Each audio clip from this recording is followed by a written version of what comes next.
નમસ્કાર, જય શ્રી કૃષ્ણ મિત્રો. ફરીથી સ્વાગત છે તમારું અમારી ચેનલમાં. માતા લક્ષ્મી કહે છે, ઘરની આ 4 વસ્તુઓ બીજાને આપવી જોઈએ નહીં. આપણા હાથથી દાનમાં આપવામાં આવેલી આ 4 વસ્તુઓથી ભયંકર આપત્તિનો સામનો કરવો પડી શકે છે. તો ચાલો આજે અમે તમને માતા લક્ષ્મીની દ્વારા કહેવામાં આવેલી એક પ્રાચીન કથા સંભળાવીએ છીએ.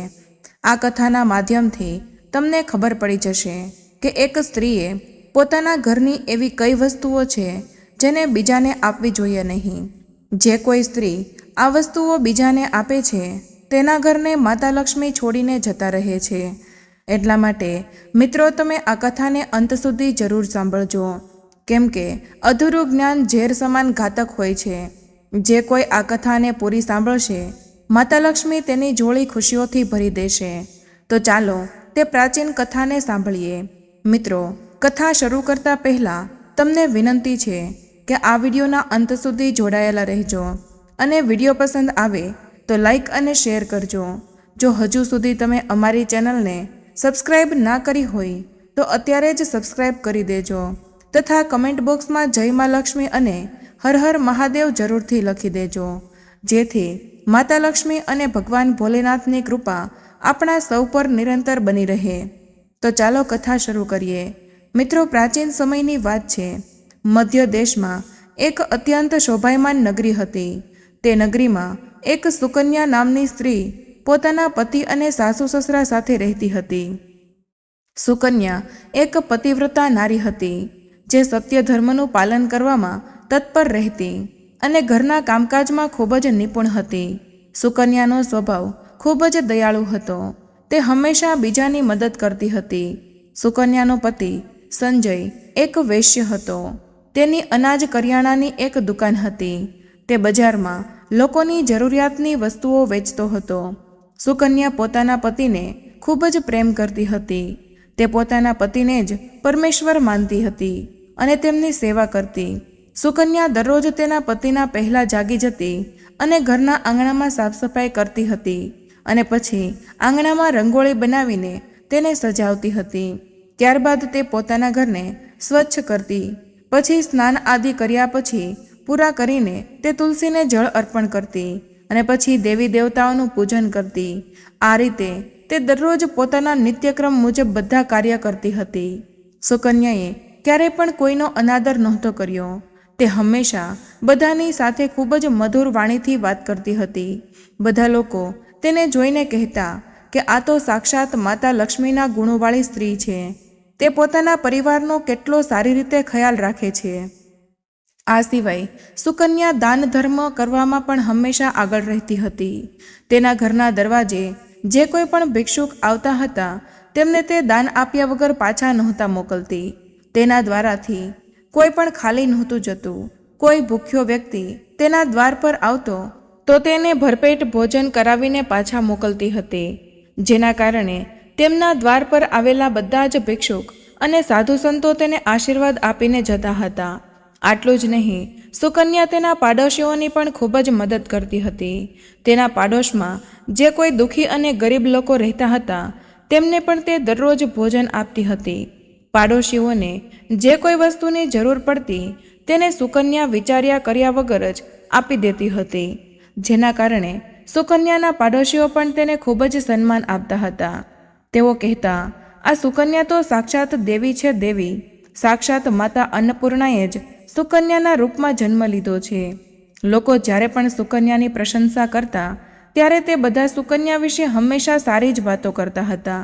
પરંતુ આ બધા લોકોની વાતો સાંભળીને પણ સુકન્યાએ ક્યારેય ઘમંડ નહોતું કર્યું. તે બધાની સાથે આદર અને સન્માનથી જ વાતો કરતી હતી. એક દિવસની વાત છે. સુકન્યાની એક પડોશન તેના ઘરે આવે છે. સુકન્યા તેનું સ્વાગત કરે છે અને ખૂબ જ પ્રેમથી તેને કહે છે કે બહેન, અમારા ઘરમાં તમારું સ્વાગત છે. આજે તમારે શા કારણે મારા ઘરે આવવું પડ્યું? જો તમારે કોઈ વસ્તુ જોઈએ તો મારી પાસે માંગી લો. હું જરૂર તમારી મદદ કરીશ. સુકન્યાની પડોશન કહે છે કે સુકન્યા બહેન, આજે મારા ઘરે ઘણા બધા સગા સંબંધીઓ આવ્યા છે. તેમના માટે હું ભોજન બનાવી રહી છું. એટલા માટે હું તમારી પાસે રોટલીઓ બનાવવાના આદની વેલણ અને તવો લેવા માટે આવી છું. જો તમે મને થોડા સમય માટે આ વસ્તુઓ આપી દેશો તો તમારી ખૂબ જ મહેરબાની થશે. હું મારું કામ પૂરું થવા પર તમને જલ્દી જ તમારી વસ્તુઓ પાછી આપી દઈશ. સુકન્યા કહે છે, હે બહેન, એમાં ક્યાં મોટી વાત છે? અત્યારે મારે આદરની વેલણ અને તવાની જરૂર નથી, એટલા માટે તમે આ વસ્તુઓ લઈ જાઓ. હું હમણાં જ તમને લાવી આપું છું. ત્યારબાદ સુકન્યા રસોડામાં જાય છે અને તે બધી જ વસ્તુઓ લાવીને તેની પડોશનને આપી દે છે. ત્યારે પડોશન કહે છે, હે બહેન, તમારો ખૂબ ખૂબ ધન્યવાદ. આજે તમે મારું કામ સફળ કરી દીધું. હું મારા મહેમાનોને ભોજન કરાવીને તમને તમારી આ વસ્તુઓ જલ્દી જ પાછી આપી દઈશ. સુકન્યા કહે છે, હે બહેન, ચિંતા કરવાની કોઈ જરૂર નથી. જ્યારે તમારું કામ પૂરું થઈ જાય ત્યારે તમે મને પાછી આપી જજો. ત્યારબાદ તે પડોશન વસ્તુઓ લઈને પોતાના ઘરે જતી રહે છે. થોડા સમય બાદ એક બીજી સ્ત્રી સુકન્યાના ઘરે આવે છે. સુકન્યા તેનું પણ પ્રેમથી સ્વાગત કરે છે અને તેને પણ પૂછે છે, આજે તમારે મારું શું કામ પડ્યું? વિના સંકોચે તમે જણાવો કે તમારે શું કામ છે. હું તમારી મદદ જરૂર કરીશ. સુકન્યા બહેન, મારા ઘરમાં ખૂબ જ ગંદકી થઈ ગઈ છે અને આજે સવારે જ મારા ઘરમાં જે સાવરણી હતી તે મારા દીકરાએ રમતા રમતા તોડી નાખી. એટલા માટે મારે તમારી સાવરણી જોઈતી હતી, કેમ કે મારા ઘરમાં સફાઈ કરવા માટે મારી પાસે કંઈ પણ નથી. એટલા માટે હું તમારી પાસે સાવરણી માંગવા માટે આવી છું. જો તમને કોઈ વાંધો ન હોય તો તમે મને તમારી સાવરણી આપો. હું મારા ઘરની સફાઈ કરીને તમને પાછી આપી જઈશ. સુકન્યા વિચાર્યા વગર જ તેને કહે છે, ફક્ત સાવરણી જ છે ને, એમાં શું પરેશાન થવાની વાત છે? હું હમણાં જ તમને મારી સાવરણી લાવીને આપું છું. આટલું કહીને સુકન્યા ઘરમાં જઈને સાવરણી લઈ આવે છે અને તે સ્ત્રીને આપે છે. ત્યારબાદ તે સ્ત્રી સાવરણી લઈને ત્યાંથી પોતાના ઘરે જતી રહે છે. ત્યારબાદ બીજી એક સ્ત્રી પણ સુકન્યાના ઘરે આવે છે અને સુકન્યા તેનું પણ પ્રેમથી સ્વાગત કરે છે. સુકન્યા કહે છે, પધારો બહેન, આજે તમારે મારા ઘરે શું કરવા માટે આવવું પડ્યું? તમારે જે કંઈ પણ વસ્તુ જોઈએ તે સંકોચ વગર જણાવો. હું તમારી જરૂર મદદ કરીશ. ત્યારે તે સ્ત્રી કહે છે, હે સુકન્યા, તમે ખૂબ જ દયાળુ છો. મેં તમારા વિશે ઘણું સાંભળ્યું છે અને તમે બધાની મદદ કરતા રહો છો. એટલા માટે હું તમારી પાસે એક નાની મદદ માંગવા આવી છું. ત્યારે સુકન્યા કહે છે, હે બહેન, તમે સંકોચ ના કરશો. તમારે જે કંઈ પણ વસ્તુઓ જોઈએ તે માંગી લો. જો મારા હાથમાં હશે તો હું તમને ના નહીં પાડું. હું તમારી મદદ જરૂર કરીશ. ત્યારે તે સ્ત્રી કહે છે, હે સુકન્યા બહેન, આજે મારી દીકરીને જોવા માટે છોકરાવાળા આવી રહ્યા છે, એટલા માટે હું ચિંતામાં છું. મારી પાસે પહેરવા માટે એક પણ ઘરેણું નથી, તો પછી હું મારી દીકરીને શું આપું? તેની પાસે પહેરવા માટે સારા કપડાં પણ નથી. એટલા માટે કૃપા કરીને તમે મને તમારા થોડા ઘરેણાં અને વસ્ત્રો ઉછીના આપો. ફક્ત એક દિવસ માટે જ જોઈએ છે. જ્યારે છોકરાવાળા જોઈને જતા રહેશે ત્યારે હું તમારા ઘરેણાં અને વસ્ત્રો પાછા મોકલાવી દઈશ. તે પાડોશનની વાત સાંભળીને સુકન્યા કહે છે, બસ આટલી જ વાત? બહેન, તમે ચિંતા ના કરશો. તમારી પુત્રી મારી નાની બહેન જેવી છે. તેની મદદ હું જરૂર કરીશ. હું હમણાં જ તમને મારા ઘરેણાં અને સાડી આપું છું, જેને પહેરીને તમારી પુત્રી રાજકુમારી જેવી લાગશે. ત્યારબાદ સુકન્યા અંદર જાય છે અને ઘરેણાં અને સાડી લઈ આવે છે અને તેની પડોશનને આપી દે છે. તે પડોશન પ્રસન્ન થઈને ઘરેણાં અને સાડી લઈને પોતાના ઘરે જતી રહે છે. ત્યારબાદ સાંજ પડે છે અને બીજી એક સ્ત્રી સુકન્યાના ઘરે આવે છે. સુકન્યા તેનું પણ ખૂબ જ પ્રેમથી સ્વાગત કરે છે અને કહે છે, પધારો બહેન, આજે તમારે કયા કારણથી મારા ઘરે આવવું પડ્યું? જણાવો, હું તમારી જરૂર મદદ કરીશ. તમારે જે કંઈ પણ વસ્તુ જોઈએ તે વિના સંકોચે કહો. હું તમારી મદદ જરૂર કરીશ. તે પાડોશન કહે છે, હે સુકન્યા બહેન, તમે ખૂબ જ દયાળુ છો અને તમે બધાની મદદ કરો છો. એટલા માટે હું તમારી પાસે આવી છું. મારો નાનો દીકરો ભૂખ્યો છે અને તેને પીવડાવવા માટે દૂધ નથી. એટલા માટે હું તમારી પાસે દૂધ લેવા માટે આવી છું. જો થોડું દૂધ મળી જાય તો તમારી ખૂબ જ મહેરબાની થશે. સુકન્યા કહે છે, એમાં ક્યાં મોટી વાત છે? ઊભા રહો, હું તમને હમણાં જ દૂધ લાવીને આપું છું. સુકન્યા રસોડામાં જાય છે અને થોડું દૂધ લઈને આવે છે અને તે સ્ત્રીને આપે છે. તે પાડોશન ખુશ થઈને દૂધને લઈને પોતાના ઘરે જતી રહે છે. આ રીતે સુકન્યા પોતાના બધા જ પાડોશીઓની મદદ કરતી રહે છે પછી તે પ્રસન્ન થઈને ઘરના કામકાજમાં લાગી જાય છે. જ્યારે રાત્રિ થાય છે ત્યારે તેનો પતિ ઘરે પાછો આવે છે. સુકન્યા તેના પતિને પ્રણામ કરે છે અને તેની ખૂબ જ સેવા કરે છે. રાત્રે પતિ પત્ની બંને આનંદથી સૂઈ જાય છે. બીજા દિવસે જ્યારે સવારમાં તેઓ જાગે છે ત્યારે તેમને ખૂબ જ અશુભ સમાચાર સાંભળવા મળે છે. એક માણસ દોડતો દોડતો સુકન્યાના ઘરે આવે છે અને સુકન્યાના પતિને કહે છે કે ભાઈ, ગઈકાલે રાત્રે તમારી દુકાનને કેટલી લોકોએ લૂંટી લીધી અને બધો જ માલસામાન ગાયબ છે. સુકન્યાનો પતિ એકદમ ગભરાઈ જાય છે અને દોડતો દોડતો પોતાની દુકાન પર જાય છે અને જુએ છે કે તેની દુકાનમાંથી બધો જ સામાન ચોરાઈ ગયો હતો. તેણે જોયું કે તેની દુકાનમાં મૂકેલું બધું જ ધન પણ ચોરાઈ ગયું હતું. તે દુઃખી અને નિરાશ થઈને પોતાના ઘરે પાછો આવે છે અને સુકન્યાને બધી જ વાત જણાવે છે, જેને સાંભળીને સુકન્યા ખૂબ જ દુઃખી થઈ જાય છે. ત્યારે સુકન્યા કહે છે કે તમે ચિંતા ના કરશો, આપણા ઘરમાં હજુ ઘણું બધું ધન મૂકેલું છે, જેનાથી તમે ફરીથી વેપાર શરૂ કરી શકશો. ત્યારબાદ સુકન્યા પોતાના ઘરમાં જે તિજોરી હતી તેને ખોલીને જુએ છે તો તે પણ એકદમ ખાલી થઈ ગઈ હોય છે. તેના અંદર જે કંઈ પણ ધન હતું તે પણ ચોરાઈ ગયું હતું. આ જોઈને સુકન્યા ખૂબ જ દુઃખી થઈ જાય છે. તેને સમજમાં નહોતું આવી રહ્યું કે આ કેવી રીતે થયું. ત્યારબાદ સુકન્યાનો પતિ તેના પર ખૂબ જ ગુસ્સે થાય છે અને સુકન્યાને પૂછે છે કે સાચે સાચું જણાવ કે આપણા ઘરની તિજોરીમાં મૂકેલો બધો જ પૈસો ક્યાં જતો રહ્યો. સુકન્યા કહે છે કે હે સ્વામી, હું ઘરે જ હતી, બધું જ ધન તિજોરીમાં જ હતું અને કોણે તેને ચોરી લીધું એ મને ખબર નથી. કૃપા કરીને તમે શાંત થઈ જાઓ, આપણે કોઈને કોઈ ઉપાય જરૂર શોધી લઈશું. સુકન્યાનો પતિ કહે છે, તું જે બધા લોકોને ઘરે બોલાવીને ભોજન કરાવું છું, તું જે અજાણ્યા લોકોને ઘરમાં બોલાવે છે, આ તેનું જ પરિણામ છે. તારી મૂર્ખતાના કારણે આજે મારે આ દિવસ જોવો પડી રહ્યો છે. તું હર એક સમયે ગમે તેને દાન આપતી રહે છે, તેમાંથી જ કોઈ વ્યક્તિએ આપણા ઘરનું આ બધું જ ધન ચોરી લીધું હશે. ક્રોધમાં આવીને સુકન્યાનો પતિ તેને ખરું ખોટું સંભળાવે છે. સુકન્યાની સાસુ પણ તેના પર ગુસ્સો થાય છે અને કહે છે, તું જ હમણાં પાડોશીઓના ઘરની બધી વસ્તુઓ આપતી રહી છે, વગર વિચારે ગમે તેની મદદ કરતી રહે છે, તેમાંથી જ કોઈએ આ બધો પૈસો ચોરી લીધો હશે. ઘરના બધા લોકો સુકન્યાને ખરું ખોટું સંભળાવવા લાગે છે.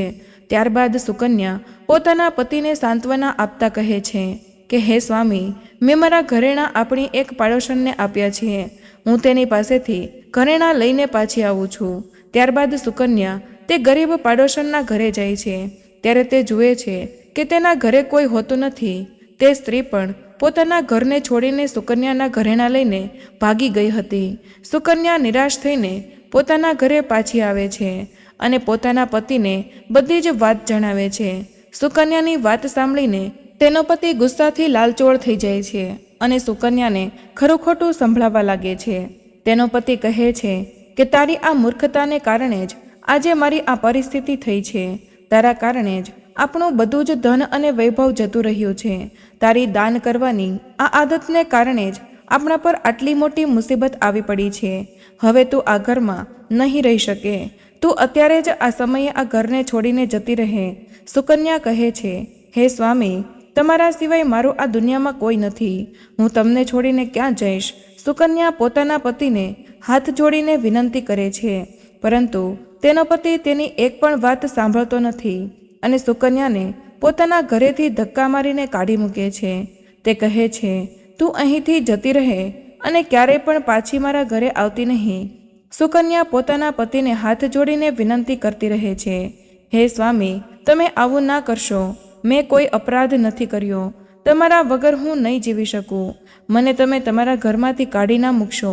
પરંતુ સુકન્યાનો પતિ તેની એક પણ વાત સાંભળતો નથી અને તેને પોતાના ઘરમાંથી ધક્કા મારીને કાઢી મૂકે છે અને કહે છે, તું અહીંથી જતી રહે અને પાછી આવતી નહીં, તું નદીમાં કૂદીને મરી જજે, પરંતુ હવે પછી તું મારી સાથે નહીં રહી શકે.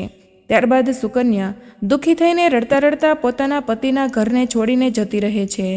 ચાલતા ચાલતા સુકન્યા માતા લક્ષ્મીના મંદિરમાં પહોંચી જાય છે અને માતા લક્ષ્મીને પ્રાર્થના કરતા કહે છે, હે મા લક્ષ્મી, મેં એવું કયું પાપ કર્યું છે જેના કારણે મારી આવી દશા થઈ છે.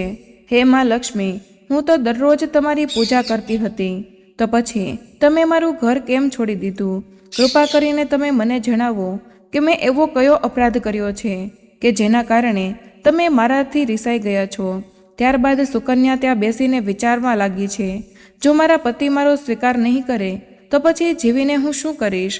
અને જો મારા જ કારણે મારા પતિની આવી દુર્દશા થઈ છે તો પછી મને જીવવાનો કોઈ અધિકાર નથી. આટલો વિચાર કરીને સુકન્યા પોતાના પ્રાણનો ત્યાગ કરવા માટે એક નદી તરફ જવા લાગે છે. નદી પાસે જઈને સુકન્યા માતા લક્ષ્મીને પ્રાર્થના કરે છે, હે મા લક્ષ્મી, હવે હું મારા પ્રાણનો ત્યાગ કરવા જઈ રહી છું. જો મારા દ્વારા તમારી પૂજા કરવામાં કોઈ કમી રહી ગઈ હોય તો તમે મને માફ કરી દેજો. હું મારા પતિ વગર જીવી શકતી નથી, એટલા માટે હવે હું આ નદીમાં કૂદીને મારા પ્રાણનો ત્યાગ કરી દઈશ. આટલું કહીને સુકન્યા નદીમાં કૂદવાની તૈયારીમાં જ હતી ત્યારે સાક્ષાત માતા લક્ષ્મી ત્યાં પ્રગટ થઈ જાય છે. માતા લક્ષ્મી સુકન્યાને કહે છે, થોભી જા દીકરી. ત્યારે સુકન્યા આંખો ખોલીને જુએ છે તો સાક્ષાત માતા લક્ષ્મી તેની સામે ઊભા હતા. ત્યારે સુકન્યા હાથ જોડીને તેમને નમસ્કાર કરે છે. માતા લક્ષ્મીના દર્શન કરીને તે ખૂબ જ પ્રસન્ન થઈ જાય છે અને કહે છે કે હે મા લક્ષ્મી, મને માફ કરો, હું ખૂબ જ મોટું પાપ કરવા જઈ રહી હતી. માતા લક્ષ્મી કહે છે કે સુકન્યા, મનુષ્યએ ક્યારેય પણ પોતાના પ્રાણ લેવા જોઈએ નહીં. ભલે ને ગમે તેટલી મુસીબત સામે કેમ ના આવવી થઈ હોય, પરંતુ આત્મહત્યા કરવી અને કોઈને આત્મહત્યા કરવા માટે પ્રેરિત કરવું તે બંને ખૂબ જ મોટા પાપ છે. આ પાપમાંથી તમને નર્કની કઠિનમાં કઠિન સજા ભોગવીને મુક્તિ મળે છે. તમને ઈશ્વરે જે શરીર આપ્યું છે તેને આવી રીતે નષ્ટ કરવું જોઈએ નહીં. ત્યારે સુકન્યા કહે છે, હે માતા લક્ષ્મી, હું લાચાર છું. મારા પતિએ મારો ત્યાગ કરી દીધો છે. મારા કારણે જ મારા ઘરનું બધું જ ધન લૂંટાઈ ગયું છે. એટલા માટે મારા પતિએ મને ધક્કા મારીને ઘરમાંથી કાઢી મૂકી છે. પરંતુ હું મારા પતિ વગર જીવી નહીં શકું. એટલા માટે હું લાચાર બનીને મારા પ્રાણનો ત્યાગ કરવા માટે જઈ રહી હતી. ત્યારે જ માતા લક્ષ્મી કહે છે, હે સુકન્યા, હું બધું જ જાણું છું અને હું એ પણ જાણું છું કે તારા પતિએ તારો ત્યાગ કેમ કર્યો છે. આ બધું તારી જ ભૂલના કારણે થયું છે.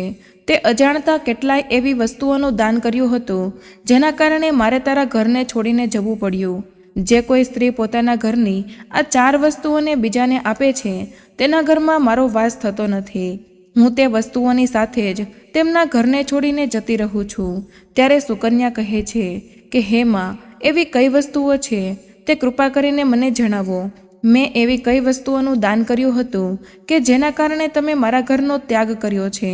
ત્યારે માતા લક્ષ્મી કહે છે, હે પુત્રી, હવે તું ધ્યાનથી સાંભળ. હવે હું તને એવી વસ્તુઓ વિશે જણાવું છું જે કોઈ પણ સ્ત્રીએ પોતાની વસ્તુઓ બીજાને આપવી જોઈએ નહીં. આવી વસ્તુઓનું દાન કરવાથી હું તે ઘરને છોડીને જતી રહું છું. હે સુકન્યા, તારી સૌથી પહેલી ભૂલ એ હતી કે તે તારા ઘરનું આદની વેલણ અને તવો બીજાને આપ્યો હતો. કોઈ બીજી સ્ત્રીને આ વસ્તુઓ ક્યારે આપવી જોઈએ નહીં. રસોડામાં આ વસ્તુનું સૌથી વધારે મહત્ત્વ હોય છે. તમારા ઘરમાં આ વસ્તુઓની પવિત્રતા હંમેશા બની રહેવી જોઈએ. આ વસ્તુઓથી જ તમારા પૂજાઘરમાં બિરાજમાન ભગવાન માટે પ્રસાદ બને છે. એટલા માટે આ વસ્તુઓને હંમેશા સ્વચ્છ અને શુદ્ધ રાખવી જોઈએ. બીજાને આપવાથી આ વસ્તુઓ અપવિત્ર થઈ શકે છે અને ત્યારબાદ આ વસ્તુઓનો ઉપયોગ કરવાથી અશુભ ફળ પ્રાપ્ત થાય છે. હે સુકન્યા, તે તારા ઘરમાંથી આદણી અને વેલણ અને તવો બીજી સ્ત્રીને આપીને તે તારી પહેલી ભૂલ કરી હતી, જેના કારણે તારા ઘરમાં દરિદ્રતા આવી ગઈ. હે સુકન્યા, હવે તું બીજી વસ્તુ વિશે સાંભળ. તે તારી પડોશનને તારા ઘરમાં રાખેલી સાવરણી આપી દીધી, જે વસ્તુમાં મારો સદૈવ વાસ હોય છે, અને જે વસ્તુ મને સૌથી વધારે પ્રિય છે તેને જ તે બીજાને આપી દીધી. તો પછી હું તારા ઘરમાં કેવી રીતે રહી શકીશ? તે સ્ત્રી પોતાના ઘરની સાવરણી બીજાને આપી દે છે, તેના ઘરનો હું ત્યાગ કરું છું. તેના કારણે જ તારા પતિની દુકાન ચોરો લૂંટીને લઈ ગયા. સાવરણીથી ઘરની સ્વચ્છતા કરવામાં આવે છે અને જ્યાં સ્વચ્છતા હોય છે તે જ ઘરોમાં મારો વાસ હોય છે. તમારે ધ્યાન રાખવું જોઈએ કે ઘરમાં સાવરણીને હંમેશા છુપાવીને રાખવી જોઈએ. સાવરણી પર બહારના બીજા વ્યક્તિની દ્રષ્ટિ પણ પડવી જોઈએ નહીં. સાવરણી એક અત્યંત પવિત્ર વસ્તુ છે, તેથી જ તેને પગ લગાડવો જોઈએ નહીં અને તેનાથી ક્યારેય વિષ્ટા અને બીજા પ્રકારની ગંદકી પણ સાફ કરવી જોઈએ નહીં. અને હવે સાંભળ તારી ત્રીજી સૌથી મોટી ભૂલ. તે પોતાના બધા જ ઘરેણાં બીજી સ્ત્રીને પહેરવા માટે આપી દીધા. તારે યાદ રાખવું જોઈએ કે ક્યારેય કોઈ સ્ત્રીને પોતાના ઘરેણાં બીજી સ્ત્રીને પહેરવા માટે આપવા જોઈએ નહીં. સ્ત્રીના 16 શૃંગારમાં ઘરેણાંનું ખૂબ જ મહત્વ હોય છે. એક વિવાહિત સ્ત્રીએ પોતાના આભૂષણ બીજી સ્ત્રીને પહેરવા માટે આપવા જોઈએ નહીં. જે સ્ત્રી પોતાના આભૂષણ બીજી સ્ત્રીને આપે છે તે સ્ત્રીના ઘરમાં હંમેશા પતિ પત્ની વચ્ચે ઝઘડા થતા રહે છે. મારી નારાજગીના કારણે જ તારા પડોશણ તારા ઘરેણાં લઈને બીજા ગામમાં જતી રહી. માતા લક્ષ્મી કહે છે, હે સુકન્યા, હવે તું સફેદ રંગની વસ્તુઓ વિશે સાંભળ જે એક સ્ત્રીએ બીજી સ્ત્રીને ક્યારેય આપવી જોઈએ નહીં. તે વસ્તુ એ છે કે સાંજના સમયે ઘરમાંથી મીઠું, લોટ, દૂધ અને દહીં બીજાને આપવું જોઈએ નહીં. આવું કરવાથી ઘરમાં અનાજની કમી પડવા લાગે છે. આવું કરવાથી ઘરમાંથી દરિદ્રતા જતી નથી. હે સુકન્યા, હવે હું તને તારી ચોથી અને અંતિમ ભૂલ વિશે જણાવું છું, અને તે છે કે તે દિવસે સાંજે દૂધનું દાન કર્યું હતું. દૂધ વેચવું એક અલગ વસ્તુ છે અને દૂધનું દાન કરવું તે પણ અલગ વસ્તુ છે. એટલા માટે સાંજના સમયે દૂધનું દાન કરીને તે પોતાના માથે મોટી મુસીબત ઓઢી લીધી. તેના કારણે જ તારા ઘરમાં તિજોરીમાં રાખેલા ઘરેણાં અને પૈસા ચોરાઈ ગયા. મનુષ્યને યોગ્ય વસ્તુઓનું દાન કરવું પુણ્યશાળી બનાવે છે, પરંતુ કેટલીક એવી વસ્તુઓ છે જેને આપણે ભૂલથી પણ દાનમાં આપવી જોઈએ નહીં. આવી વસ્તુઓનું દાન કરવાથી જીવનમાં અશુભ કાળ શરૂ થાય છે. તે પણ આવી વસ્તુઓનું દાન કરીને મારી વક્ર દ્રષ્ટિનો અનુભવ કરી લીધો છે. ત્યારબાદ સુકન્યા કહે છે, હે માં લક્ષ્મી, મારાથી ખૂબ જ મોટી ભૂલ થઈ ગઈ છે. હું આ બધી વાતોથી અજાણ હતી. કૃપા કરીને મને ક્ષમા કરો અને મને પ્રાયશ્ચિત કરવાનો ઉપાય જણાવો. ત્યારબાદ માતા લક્ષ્મી કહે છે કે સુકન્યા, તે પહેલાં જ પ્રાયશ્ચિત કરી લીધું છે. જે દુઃખ તારે ભોગવવું પડ્યું તે જ તારી સજા હતી, અને હું તને તારા સારા કર્મોના કારણે માફ કરી દઉં છું. અને હવે તું તારા ઘરે પાછી જતી રહે. હવે હું તને તારો સંપૂર્ણ વૈભવ અને ધન સંપત્તિ પાછી આપી દઉં છું. આટલું કહીને માતા લક્ષ્મી તે સ્થાનેથી અંતર્ધ્યાન થઈ જાય છે. ત્યારબાદ સુકન્યા પણ માતા લક્ષ્મીનો આભાર માને છે અને ત્યાંથી પોતાના ઘરે જવા લાગે છે. ત્યારે જ તે જુએ છે કે તેનો પતિ તેને શોધતો શોધતો તેની પાસે આવી રહ્યો હતો. તે સુકન્યા પાસે આવીને તેની માફી માંગે છે અને કહે છે કે હે સુકન્યા, મને માફ કરી દે. મેં તને ઘણું બધું ખરું ખોટું સંભળાવ્યું. તું તો સાક્ષાત દેવી સમાન છે. માતા લક્ષ્મીની કૃપાથી આપણને આપણું બધું જ ધન વૈભવ અને વસ્તુઓ પાછી મળી ગઈ છે. જે લોકોએ આપણું ધન ચોરી લીધું હતું તે બધાએ આપણું ધન આપણને પાછું આપી દીધું અને તારું નામ લઈને માફી માંગી છે. આ સાંભળીને સુકન્યા ખૂબ જ પ્રસન્ન થાય છે અને પોતાના પતિ સાથે ઘરે પાછી જતી રહે છે. માતા લક્ષ્મીની કૃપાથી સુકન્યાના ઘરમાં ફરીથી સુખ સમૃદ્ધિ આવે છે અને ત્યારથી પછીથી સુકન્યાએ ક્યારેય પોતાની ઘરની આ 4 વસ્તુઓ બીજાને આપી નહીં. તો મિત્રો, આશા રાખું છું કે તમને આ કથા જરૂર પસંદ આવી હશે. તો વિડીયોને લાઈક કરીને વધુમાં વધુ શેર કરજો અને કમેન્ટ બોક્સમાં જય માતા લક્ષ્મી જરૂરથી લખજો. ચેનલને સબસ્ક્રાઈબ પણ કરી દેજો. વિડીયોને અંત સુધી સાંભળવા બદલ તમારા બધાનો ખૂબ ખૂબ આભાર.